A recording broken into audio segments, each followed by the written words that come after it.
হচ্ছে তড়কার মশলাগুলো দেখিয়ে দিলাম। আজকে বানাবো হচ্ছে আমি তড়কা, এগ তড়কা। ফার্স্টে পেঁয়াজটাকে ভাজবো,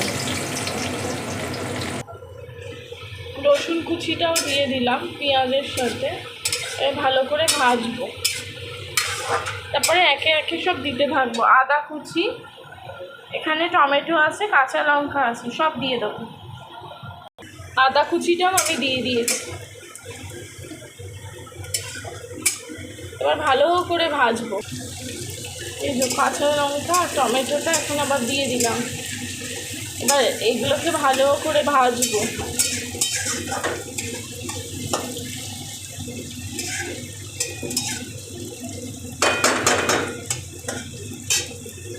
এটা নুন অ্যাড করে দিলাম। নুনটা দিয়ে ভাজলে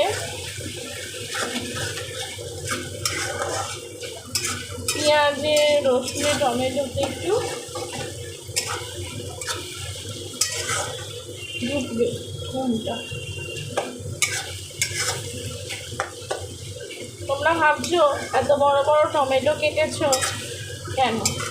দেখো তেলে দিয়েছি, টমেটোটাও গলে যাবে আস্তে আস্তে, বোঝাই যাবে না যে এত বড় বড় আমি টমেটো দিয়েছি।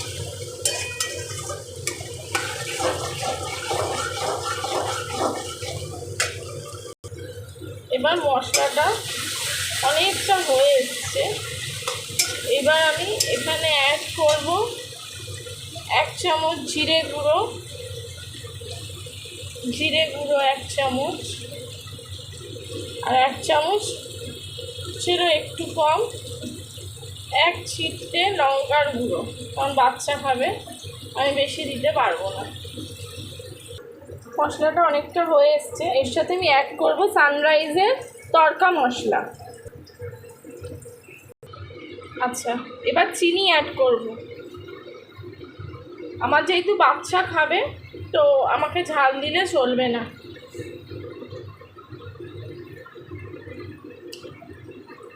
তড়কাটা অ্যাড করে দিচ্ছি। এই যে প্রেশার কুকার থেকে তড়কাটা অ্যাড করে দিচ্ছি।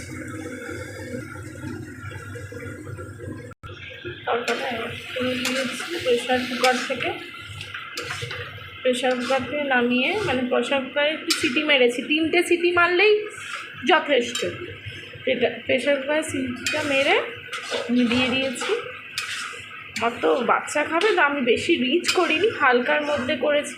তোমাদের যদি কারো ভালো লেগে থাকে আমার রেসিপি, একবার ট্রাই করে দেখো, আর আমাকে প্লিজ কমেন্ট করে জানিও। Thank you. দেখো এবার হয়ে এসছে। লাস্টে আমি অ্যাড করব ডিমটা।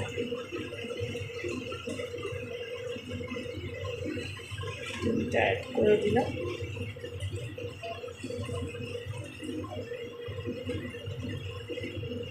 সরিয়ে দিতে হবে, ভালো লাগবে।